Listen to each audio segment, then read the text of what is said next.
All right, we on? Okay, great. Thank you, Olga. It's funny when I'm introduced a lead judge, this is probably the perfect place to explain the A.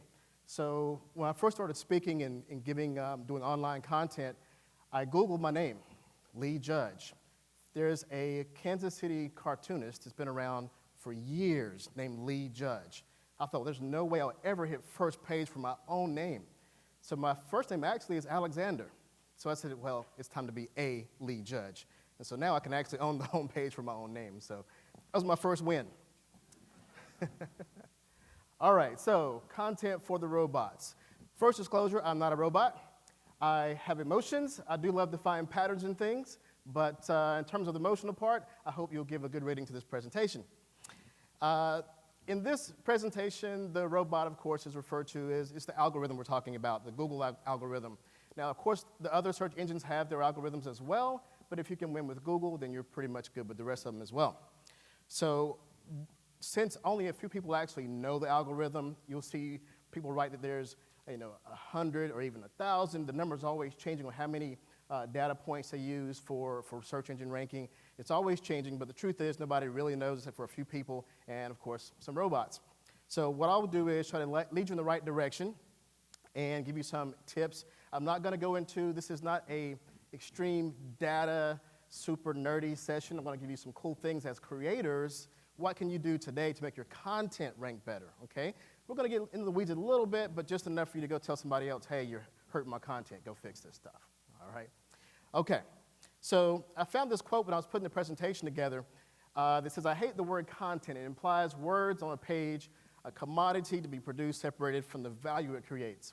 So taking it the way that Srt Shepard meant it was basically, we can't start creating content with the idea of creating content, to just do something we're supposed to do, to just, hey, this thing is popular, let's create content. We have to make sure we create it with value in mind first. But I'll take it a bit further. As I analyze this, I realize it's not just words. Most of the time when we talk about SEO for our content, we go really deep into the text on our pages and how to rewrite our articles and our blogs and our websites based on the text. But there's a whole lot more to it. As a content creator, we create lots of content from graphic stuff to audio to video, and all those things are important in SEO. And as Google gets smarter and smarter, we have to be sure to address those things. So as content creators, what is our goal? Well, we always want up and to the right. I used to have a CEO who would often walk down the hallway and just yell, up and to the right, up and to the right. Basically, that's what our goals are. We want to create views and engagement with our content and make things go up and to the right. But there's a little bit of a problem with that. So as we create content, we have to make sure that content gets the attention of the robots. And here's a few things that we often miss when we're trying to create that content. First, we lead by our own biases. We lack the proper research, whether it be keyword research or understanding how the content we're creating will be viewed by Google. We ignore the technical steps because sometimes you have siloed departments in your organization between the creatives, the ones who are writing, the ones who are technical on the website. All those things must work together to make your content rank. It's often unclear to the gatekeeper, the robot, what you're talking about. We'll get into how to make sure that the robot understands the point you're trying to get across. Did I miss one? Oh, yeah. Overlooks multimedia formats, and we're definitely going to dive into that today. Okay, so the goal is to create content for the robot while at the same time trying to think like a human. The robot's trying to think like a human, and we have to always keep those two elements in mind, right? You want the human element, the emotion, the right content that's readable and understandable and engaging, but at the same time, the robot has to understand what you're saying and find what you're saying and favor it to present it to the human. So you're influencing the robot while you're creating for a human. You're creating for a human while influencing the robot. So we're going to talk about these 4 content types today and some tactics of how to address these 4: images, text, audio, and video. All right? So pictures, images. A picture paints 1,000 points of data. There's a lot more to that image than, well, it's pleasing to my viewer on my web page. There's a lot more to it to that. So let's get into it. Google has this product that it sells called Cloud Vision. Now, this product is something they sell as something totally separate from SEO, but we know that it's Google's product, and we know they're using it within their own algorithm. So it would make sense to understand that if they're using this, they have ability to understand images to this level, then we want to use that information to better suit our images, the content we create, to make sure that it is appealing to the robot. Here's an example. So Google's image analysis tool classifies uploaded images, meaning images on your website. Objects, labels, web entities, text, properties, safe search, and even faces. There is a tool that I'll show you a link to. In fact, all of these slides and these tools will be on my website at contentmonsta.com/resources. They're all there, so don't worry about getting the links if they're too small for you to see. This is an image that I uploaded that was actually a stock image, and I picked it on purpose to find one that was busy, to see what Google thought of this busy image, and it nailed it. Supermarket, retail, even recognized there's a customer in the aisle. So that was very impressive. Now, let's go a bit further. I said, let me just upload my own photo and see what happens. And there's actually a tab that tells you what the person's expression is. I came out as very serious. It showed a beard, all those kind of things. But I want to show this one. This kind of surprised me of how well they nailed me. Marketing, digital marketing, company advertising, CMO, founder, all those things are exactly me. Now, it found that because that image, of course, is on multiple websites, and on those websites come those words, and so it is associated that image, which is a unique image to me. It's not a stock image. It's only an image that I've produced, but it's also related to certain sites. So it will help Google to understand where this image goes, and if you Google A-League Judge, this image should probably come up because of all the places it's associated with that name. Well, funny thing is, before I began going so deep into marketing, I think my first marketing roots began years ago, separate lifetime. I was an international touring DJ. That's a part of life that it was great. I enjoyed it. I learned a lot about personal branding, and I had to live by my personal brand, but I'm okay with people forgetting about that part of my life. Well, Google didn't. I uploaded that picture, and Google said, yeah, this picture is a disc jockey. He loves to wear glasses. He has a mustache, radio personality. His name is DJ Judgmental. I don't know what maybe its time was. Maybe it's time to retire. I don't know what that came from. But it nailed it. Same picture, same person, different picture, but it recognized all the web entities that those images were associated with. So think about that when you add an image to your page. Is this a stock image that, oh, wait, I got to stop on this one. I uploaded a picture of me and Joe from last year. Now, I took the picture because I was admiring Joe's totally orange outfit, down to the shoes. And it recognized right down to the text on our badges what was in the image. Of course, it's not perfect, and this is block, 12 to 15 out of 20, 30 blocks that it recognized. But it even recognized that there were two men wearing pants. It recognized the logos. It recognized the image in the background. And it also picked up on our names pretty accurately. Recognized beard and receding hairline. Okay, no, didn't get that one, but it'd be accurate if it did. Maybe I didn't scroll far enough. So let's talk about the images you choose.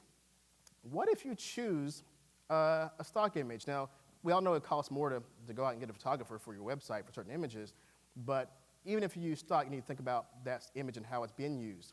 This is a stock image, and Google was able to tell me in this tool where this image had been used. So it may be a good idea to use this tool to upload an image you're considering using to see where it's at, to make sure it isn't already associated with something that's either bigger than your brand or opposing your brand, right? So this particular image, it linked to Amazon, Unsplash, where it came from, free photos. They do have good ones, but you got to consider what you're doing with it. Facebook, in fact, one of the most popular one was a Facebook page from a university that used this image as one of their students. I made the mistake of clicking on the Amazon link. I'm thinking, why is Amazon linking to this? Well, it linked to the glasses she's wearing, and now Amazon's chasing me down to buy these glasses. So careful when you use the tool what you click on, because Amazon. But if you overuse free images, you can forget the SEO juice for that image, right? So if you Google something, you're going to see along with regular results, you'll often see image results. And then, of course, there's an image tab with totally all image results. So keep that in mind when you use images. So a study by Backlinko, they're an awesome website that does a lot of research on SEO, Brian Dean. Their research showed that at least one image made a significant improvement on your results. Now, they also found that once you get 2, 3, or 4 or more, it didn't hurt, but it didn't help either. So the key thing was to make sure there is an image at least. All right? So to wrap up images, does Google rank based on images? Well, here's what we know. In the past, they've been quoted saying that they would in the future. That was 2011. This is the future. All right? They obviously are more intelligent. They have the tools to recognize what's in images, what the images are about. So if you know they're being analyzed, why would you not want to make sure you're more careful about the images you use in your content? And also the fact that I mentioned too, if you want to show for your image, for example, if you are very product-oriented, say you're a retail shop, say you're a bakery, there's a million stock photos of cakes, but if you want to be associated with a certain kind of cake, a certain cake, you want to use your images and not anything that's stock. That goes for anything retail or commercial, anything else. All right? At the very least, do the basic stuff of getting your captions and your descriptions and your file names and your text. All those things you should do for images, but know there's a lot more to it from Google's point of view. All right, so let's get into the things you hear about the most, which is the text content. So the most valuable of all talents, according to Thomas Jefferson, is using 2 words when one will do. I'll alter that just a little bit and say, well, you don't want to use even 2 words without considering the metadata. Let's do a quick group exercise here. We're going to split the room. This side of the room, you all are a large real estate firm, okay? And you want to be the best, well-known, most up and to the right real estate firm in your area, mostly non-commercial, and you want to run some Google ads. You want to make sure you put the right keywords into your content about your real estate company. So with some hands, can someone give me some words you think you might want to show, to search for, or to have in your campaign? Buying and selling. Okay. All right, big, since you all are kind of far away, we'll just say buying, selling. All right, any other keywords? You're a real estate company, what are you? Residential. All right. We'll just do a few for the sake of time, maybe one more. House. All right. All right. I'm taking a risk here because I have some really educated people here, so I want to make sure I don't put myself in a corner. All right, this side. You're a young family, 1.5 kids, you out of your apartment, you want to move to a good neighborhood, and you're searching for a home. What do you search for? Best school districts. All right, schools. Anything else? Family neighborhood. Just put fam neighborhood. Horrible writing. All right. Number of bedrooms. Put bedrooms. All right, you got those kids, you got to put them somewhere. One more. Parks. All right. Are we seeing a problem here yet? That's what we do. We often think about things in terms of what we think is important in our business. And we're not thinking about what our customers are actually searching for. So we have to really focus on how do your customers talk about what you offer. Let me give you an example of a case study I did. Well, before that, I'm going to go a little even further outrageous. Let's say you're starting a new company, and you're being creative with your name and what your offering is, and you're trying to find homes for homeless or abandoned cats. You say, you know what? I'm going to advertise for pre-owned cats. Yeah, kind of ridiculous, but we've all seen things that are just as bad. So first of all, Google's going to try to correct you and say, that's ridiculous. Nobody's going to do a search term pre-owned cats. He must mean cars. And there are all the results. Pre-owned cars. The result is robots won't find your pre-owned cats company. The prospects certainly won't find you because Google's not going to help. The robot is going to be like, they're crazy. We don't know what this is. This is brand new. And of course, your pet store will, like my mic just did, okay. So here's a real case, it's a little closer to reality. This is a case that I worked with a few years ago. They were a software company, and they have some amazing software that's in the chatbot area, but theirs was much more intelligent. Their chatbot would be able to connect to a company's back end. They could load up the company's whole entire knowledge base, all their product manuals, any knowledge a company had digitized, their chatbot could access it. And what that meant was that not only could the customers visiting their website get information from their chatbot, even the customer service agents, when they're talking to you on the phone, can also ask their own personal assistant chatbot, okay, this person just asked for a discount there in Kansas, can I do this? Chatbot looks through the information, says no, only on October that ended. So the chatbot was really, really sophisticated. So the company said, okay, let's go out and make sure that for all our competitors who do chatbots, that we're showing up wherever they're showing up. So what they found was, okay, here's the PPC keywords you want to go after. Our industry, our competition, they're all getting traffic from chatbots, customer service, call center automation, and customer service chat. So here's where the communication between your departments comes in key. While the one team, the marketing team, is working on finding the right keywords to pay for ads, the product team is guiding another different department on how we're gonna redo the website to make sure we're ready for this launch for these new products. So what they do is they go make a new web page and use all their awesome words of exactly what they do. Intelligent assistant, intelligent self-service, agent assistant, customer assistant. These are all things that product said, this is what we're gonna call our product. It's different, it's special, it's not just a chatbot. We won't be known for chatbot because we're so much better than that. Well, they ran ads on chatbot, different department. They pointed those ads to the intelligent assistants and the intelligent self-service page. I'm sure you can imagine what happened. When you run those words to those pages, Google just bounced back off. Does anybody actually run any AdWords campaigns?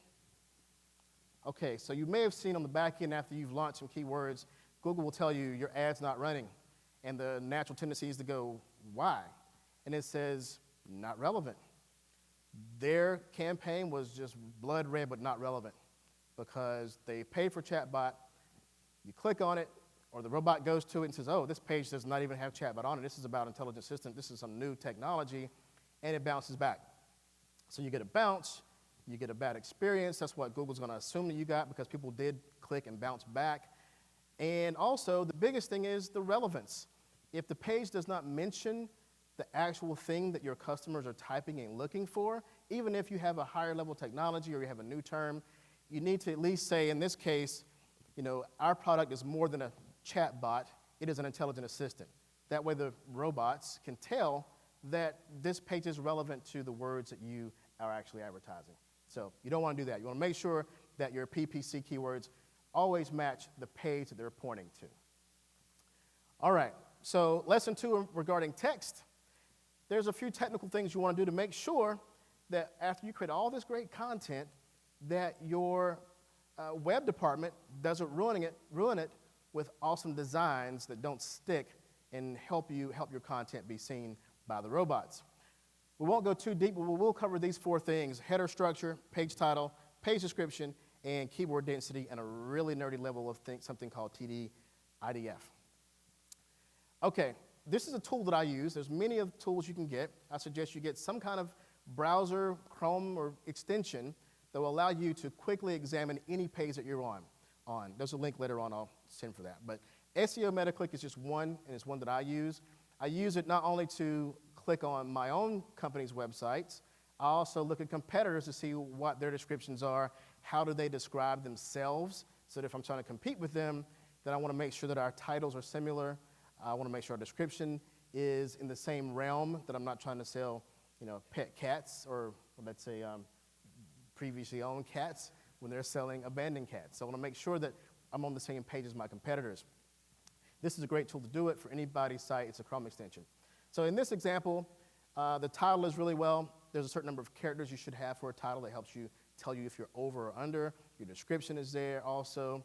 It also will look at your images to make sure your images, have titles on them and that you haven't named them logo or image number 1. It should be abandoned cat, so that they know what the image is, okay? Help Google out. And this is one I'm really peculiar about because this is where form over function really hits home. Because as a creator, you'll probably never look at the back end to see how your designer labeled your fonts and in fact, fonts will almost always drive what the designer does over the function of your website. So in this example, this site has one H1, several H2s, and a bunch of H3s. Let me show you what happened to me personally on my website. I asked my designer to update this page. Of course, I want it to look good. And so before I show you what happened, of course, the H1s are what the page is about. So make sure your H1 is your title. There should only be one H1. The H2 is the main points on the page. Think about when you did your outline in elementary school. It should definitely have your title and then what that page is about to let Google know systematically what's the most important, the second most important, third most important. These are your H tags. So if you create a page, whether it be a blog article or a page, you upload it, and you look back and these are out of order, then you want to talk to your web team to make sure that they do it right. They may say, but hey, our H2 font is too big or it's ugly. You need to ask them to fix it, otherwise your effort can go to waste. So here's a mistake I saw on my site. So the designer, in order to get those arrows and the font size he wanted, he went down to H4, which basically demotes the importance of those 4 items that I wanted to make sure the viewer or the robot, more so, understood what that page was about. So I went in and fixed it myself. I lost my beautiful little check marks, but in that case, the function was much more important than the form. The viewer's not going to say, this page has bullet points instead of check marks. I'm going to keep on going. The function was much more important, so now we have a much better flow of having the H3s in place like they should be.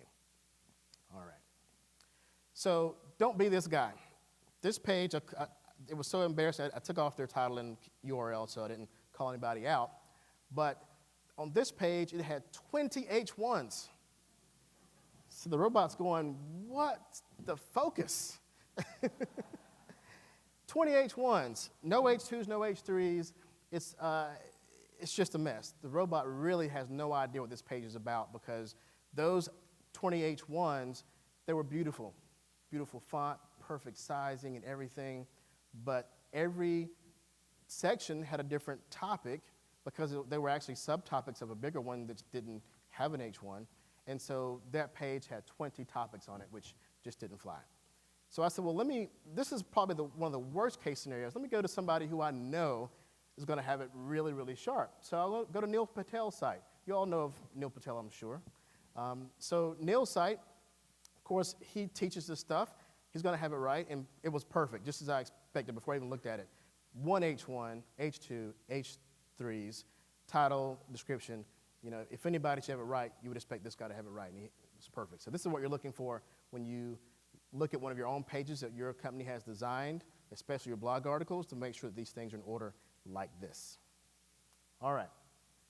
So here's the nerdy part. I think I did TD earlier. So TF-IDF. That is really, if you Google this term, you're going to find a long white paper with so much detail, you're going to say, well, I'm a content creator or marketer. I'm not a rocket scientist. This is a statistical term that outdates SEO, but it's utilized. And for our own purposes, even though it's a bit more, we can just look at it as keyword density. But there's more to it than just keyword density. It's about having the amount of relevant content that you have relative to other websites other than yours. So let's look at this scenario. Let's say you're selling chocolate chip cookies, and you have a web page that's, say, unfocused. You sell cookies. That's what your company is. You sell cookies, and you have one page, you have all the best cookies you have to sell. Chocolate chip, sugar, double fudge, rainbow. Your competitor has a page for each one of those cookies. And on their chocolate chip page, they have chocolate chip mentioned multiple times.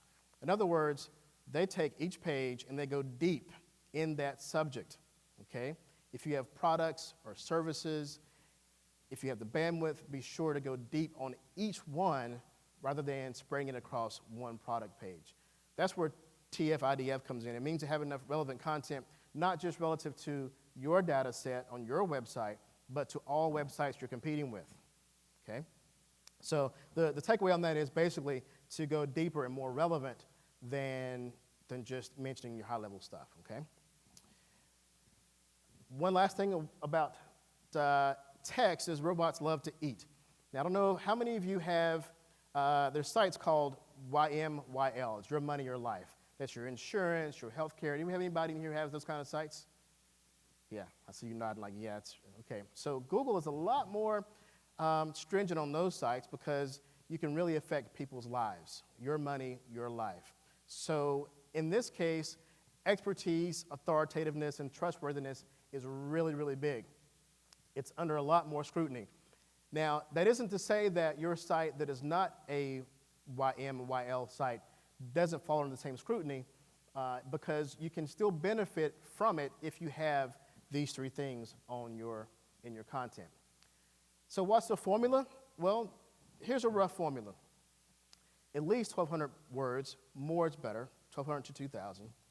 3 to 5 images, 2 to 5 videos. This isn't exact science, it's more art, but this is what research shows that trends right about now. Again, make sure your tags are in place and in order and the right number of them. Your meta descriptions organized correctly. You're linking both internally within your site.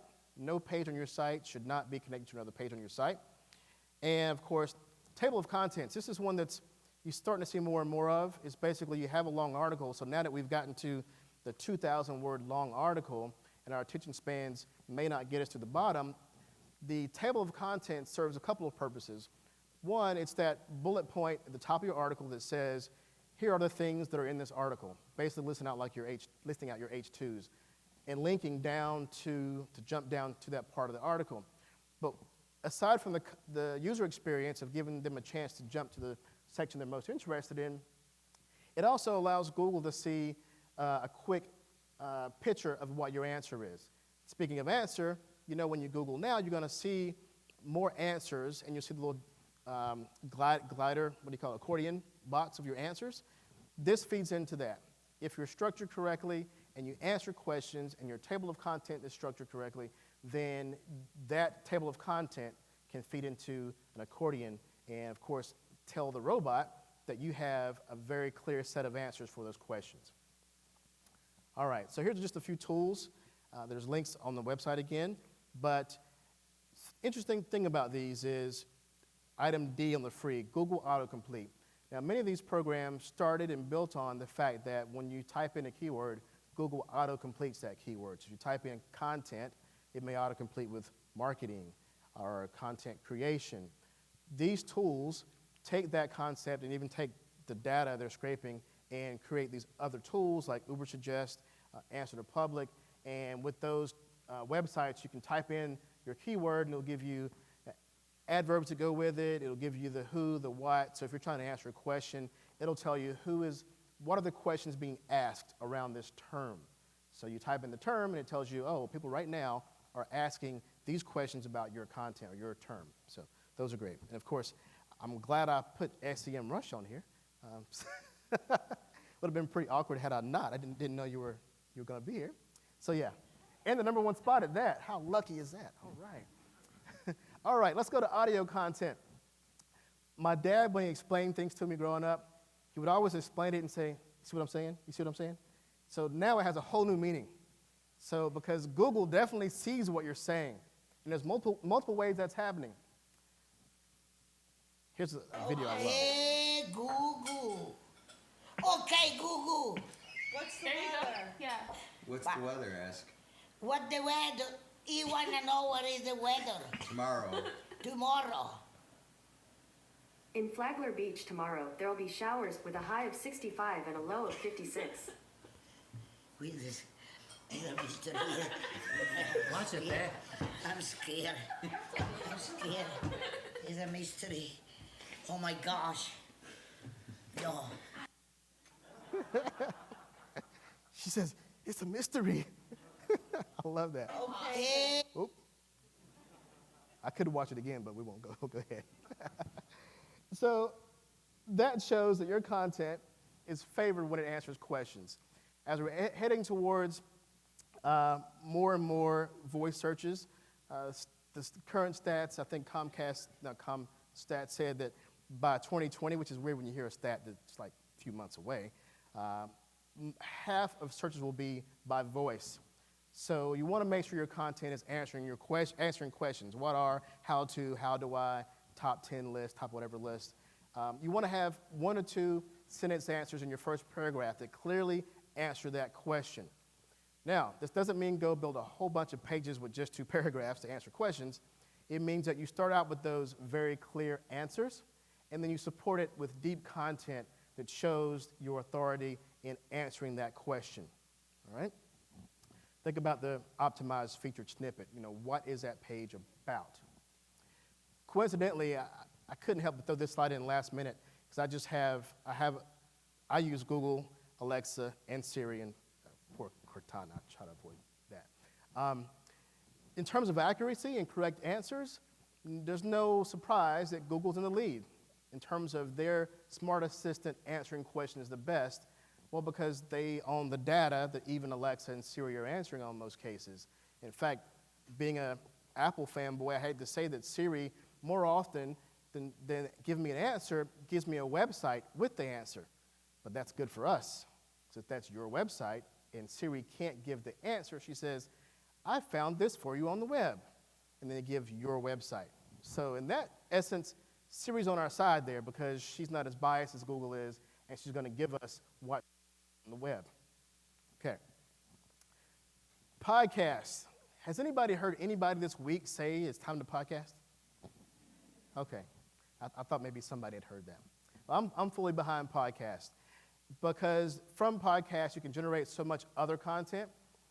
It's not just that the audio is an awesome place to be in terms of search engine optimization. It's also that, from podcasts, you can transcribe those into blogs. You can also add your show notes, which gives you a chance to add in more rich content, videos, or links to the content you talked about. And here's the part I love the most. Podcasts are full of natural language. As marketers, we love to talk marketing. If we start creating content, we're only a paragraph in before we start throwing in marketing jargon. Well, podcasts typically, because they're more conversational, are more likely to be less jargon-filled, less markety, and of course more original because they're usually off the cuff and they're conversational. Except for those where, there's one that comes to mind that I will not mention, that it's from ones that are over-scripted. For podcasts, I would totally advise against scripting your podcast to an extent. Have an outline. Because the scripted ones, you end up reading the script, you read the markety stuff, you lose the conversation, you're less original. So try to find people who can have a good conversation about your topics to give original content that is not marketing, all right? So when I learned this, I had to start Googling my own podcast to see what happened, because I almost didn't believe we're at this point. So Google recently began to include playable podcast episodes directly within its search engine results. So even though I had to go a bit specific because we're kind of early in this, I just put in my name and the title of my podcast, Business of Content, and lo and behold, the bottom of the page not only showed the list of the most recent episodes in the search results, right? So this isn't text, it isn't an image. Now they're showing an audio result, okay? Beyond that, I click on the result, and it takes me to a player. I am listening to my latest episode in the search results. Audio matters, definitely matters. So now, in regards to audio, here's some audio actions you should take right now. Repurpose your text video into audio. I don't mean read your text video on a podcast. I mean repurpose it into audio. Have a conversation about text you've already made. You may have blog articles that are really great topics. Pull up the article, have a conversation, record it. There's a new podcast episode, all right? Still, make sure your audio answers questions because that audio will be seen as text in some version, whether by you or by the robots when they transcribe it. Add descriptions to your podcast. I don't know if you caught any of the podcast sessions yesterday, but there is a science behind podcast meta the same way there is behind text meta. You want to make sure it's all there. And of course, you want to make sure you distribute to Google's platform as well. It's the same thing like YouTube. Whether or not that's your primary platform, I mean, the number one platform for podcasts is Apple. You may have your own video platform on your website, but you have to use their platform because they're going to be biased to the search results. So feed the robot. Why not? All right? Speaking of video content, we're almost tired of the phrase content is king, despite the fact that it's still true. I dive deeply into video, so I just pretty much say, okay, that's the queen, and we know who runs the castle. Right now, that's the case with video. So there's more to meets the eye. It wasn't supposed to be a Transformers reference there, but I saw it later on. That's what it pretty much is. So let's talk about what happens with your video. You definitely want to have the same attitude in terms of meta for your video. And this is the one that's often overlooked, is front-loading your video title with keywords. Let me give an example. If you have top 10 products in XYZ industry, we'll say top 10 products, top 10 vacuum cleaners today. You don't want to start off with top 10 vacuum cleaners as your title. You want to go vacuum cleaners, top 10, or vacuum cleaners, here are the best. Front load your titles with metadata with the correct words. Be accurate with your title and description. Don't try to game the system by adding in words or descriptions that don't apply to the video, because Google will find you out no matter what you put in your description. And also, don't over tag your YouTube videos, because, well, Google, they'll know that eventually they'll look at the text and see this video is not about what they tagged, and you don't want to start tagging competitors or keywords that don't match. Just don't do it. Use only a few relevant ones. And again, always have a YouTube version. It doesn't matter if your company uses Brightcove or Vimeo or Vidyard or Wistia. I love them all, and I even advise customers to use them because of their statistics, their looks, their design. They're awesome companies. I work with them all, but I always say have a copy on YouTube. Once again, feed the robot. You can't ignore the fact that Google, the biggest search engine, is going to analyze the crap out of that video and figure out what it's about and present it as results if you put it there. So you cannot ignore it. So, speaking of the robot knowing what's in your video, they definitely see what you're saying. They auto-transcribe. Has anybody been auto-transcribing their videos or using YouTube for transcription? Okay. So it isn't 100% accurate. If you use transcriptions, I would always say to either go in and clean up what YouTube does, because there won't be good punctuation or capitalization. The grammar is horrible, but it tells a robot what it needs to know. So just by uploading a video, it's going to be very clear as to what your video is about. Even if you don't give it description in the correct title, it's still there. Here's an example of video that I uploaded, and within minutes, this was already there. It read the video, it knew what I had said in the video, there was no description on the video yet, and it knew exactly what the video was about. So don't underestimate video thinking, well, this is just video. When you upload video, you're uploading text, all right? So be sure to keep that in mind. If you're writing a script, write the script keyword heavy, write the script the same way you would with anything else you write. Keep the algorithm in mind. Be careful of what you say and mindful of what you say, I should say, in your content. And to next.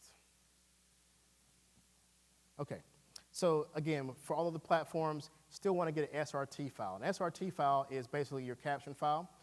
There's several ways to do it. You can either, if you let YouTube transcribe for you, you can clean it up and download it. It takes a little bit of time, but you can do that.